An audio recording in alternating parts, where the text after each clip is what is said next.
원이 남았습니다. 성공인 거죠.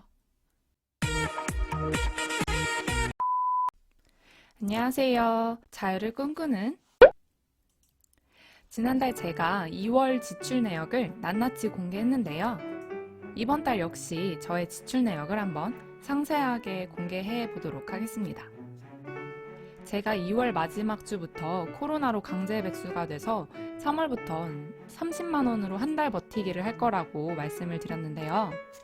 저는 대학생 때도 월 50만 원씩 꼬박꼬박 썼기 때문에 이게 가능할지 스스로에게도 의문을 가졌습니다. 그래도 현재 부모님과 함께 살고 있기 때문에 도전해볼 만하다고 생각을 했고요. 우선 저는 3월 1일 저의 생활비 통장에 딱 30만 원을 넣어뒀어요. 만약 한 달이 되기 전 이 30만 원을 다 써버리면 더 이상 돈을 쓰지 않던지 혹은 집에 안 쓰는 물건을 팔던지 해야겠다고 다짐을 했습니다. 그럼 이제 저의 3월 지출 내역을 공개할게요.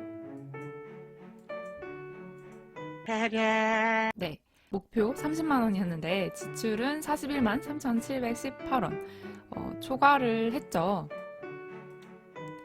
아무리 부모님과 함께 산다고 해도 30만 원으로 한 달을 버티는 건 정말 쉽지 않더라고요. 그래서 지출 통제는 실패했으니까 제가 선택한 방법은 바로 중고거래입니다. 중고나라와 당근마켓을 이용했어요. 원래 중고나라는 평소 애용을 하는데 이번에 처음으로 당근마켓에서도 거래를 해봤습니다. 제가 미니멀 라이프를 시작하면서 몇 달 전 안 입는 옷을 많이 버렸는데요. 그런데 당장 입지는 않아도 아까워서 못 버린 옷들도 있었거든요. 그런 옷들을 다 꺼내보니 무려 20벌 이상이 되더라고요. 당근마켓이 이런 옷이나 잡화 등을 거래하기가 괜찮을 것 같아서 이번에 새로 가입을 했고요. 가입하자마자 20개가 넘는 물건을 올렸는데 그중 옷 3벌과 영양제 1통이 판매가 됐습니다. 그건 뒤에서 판매 금액과 같이 사진으로 보여드릴게요. 그 전에 우선 제가 이번 달 어디에 지출을 했는지 한번 상세히 살펴보겠습니다. 먼저 식비를 볼게요. 목표는 10만 원인데 지출은 11만 4,850원 초과를 했죠. 상세히 보시면 식료품에서 2만 8,150원 네, 마트를 한번 갔었고요. 외식에서 42,900원 외식을 딱 3번을 했고 많이 한 편은 아니라고 생각해요. 그런데 커피와 음료에서 43,800원을 지출했어요. 이 비용은 사실 제가 백수가 되면서 집에만 있다 보니까 핑계를 대자면 너무 답답해서 카페를 좀 갔습니다. 4월부터는 이제 카페를 자주 가면 안 되겠다 싶어서 뭐 책도 읽고 이런 거를 이제 집에서 해보려고 자제를 하고 있습니다. 네, 그 다음 꾸민비 역시 이번 달도 무지출입니다. 미니멀 라이프를 하면서 이 꾸민비에서 무지출을 하고 있다고 말씀을 드렸는데요. 네, 이번 달까지 총 4개월째 성공을 했습니다. 다음 생활비랑 보험통신 볼게요. 네, 생활비에서 좀 많이 지출을 했고요. 보험통신에서도 약간 초과를 했네요. 상세히 보시면 3월 5일 생활비에서 롯데마트 38,100원이 있는데 집에 휴지통이 갑자기 고장이 나는 바람에 교체를 했어요. 아무래도 용량이 큰 휴지통이다 보니까 가격도 좀 나가기도 했고 또 너무 싼 거를 사면 또 금방 고장이 날 것 같아서 조금 괜찮은 걸로 구입을 했어요. 롯데마트 다이소 같은 경우는 좀 잡다한 생활용품에 지출을 했고요. 3월 26일에 보시면 크린토피아에서 31,680원을 지출을 했는데요.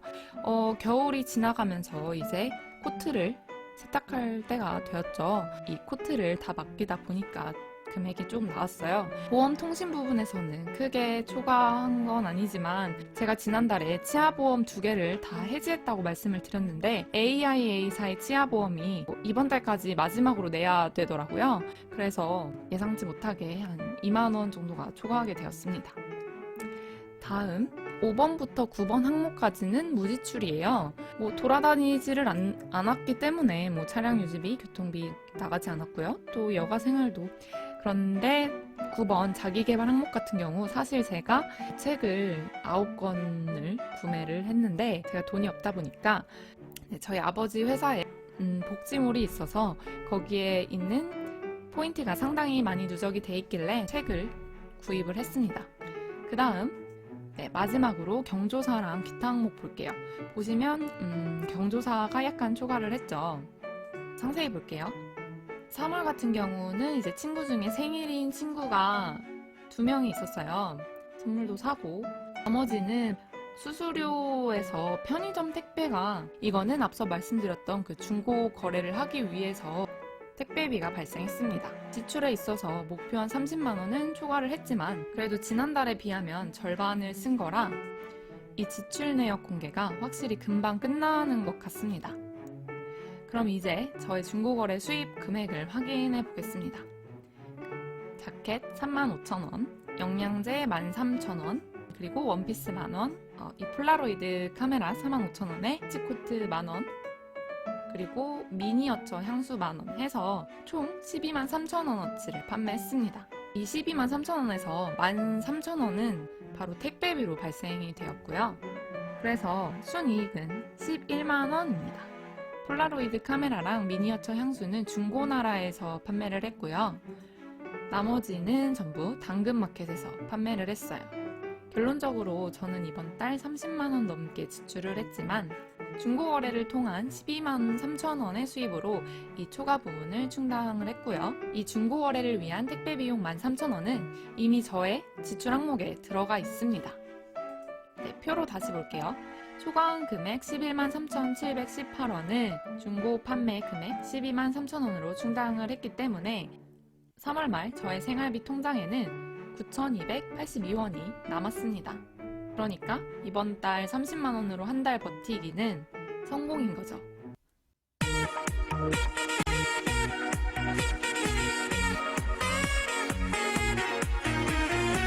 네, 이렇게 해서 지난달에 이어 이번 달도 저의 지출 내역을 완벽하게 공개를 해봤습니다. 3월은 임시 휴업이라 일시적인 백수라고 생각을 했지만 이제는 진짜 백수가 되었기 때문에 당분간은 이 월 30만원으로 버티기를 계속해야 할 것 같습니다. 사실 제가 당장 돈이 없는 건 아니지만 언제까지 쉬게 될지 모르기 때문에 최대한 지출을 줄여볼 생각입니다. 다음 주부터는 제가 일주일간 지출한 항목에 대해 가계부 브이로그 형식으로 영상을 만들어 보려고 합니다. 잘 될지는 모르겠어요. 그럼 오늘도 다들 파이팅 하시고요. 이번 영상도 도움이 되셨다면 좋아요를, 다음 영상이 기대되신다면 구독 부탁드릴게요. 감사합니다.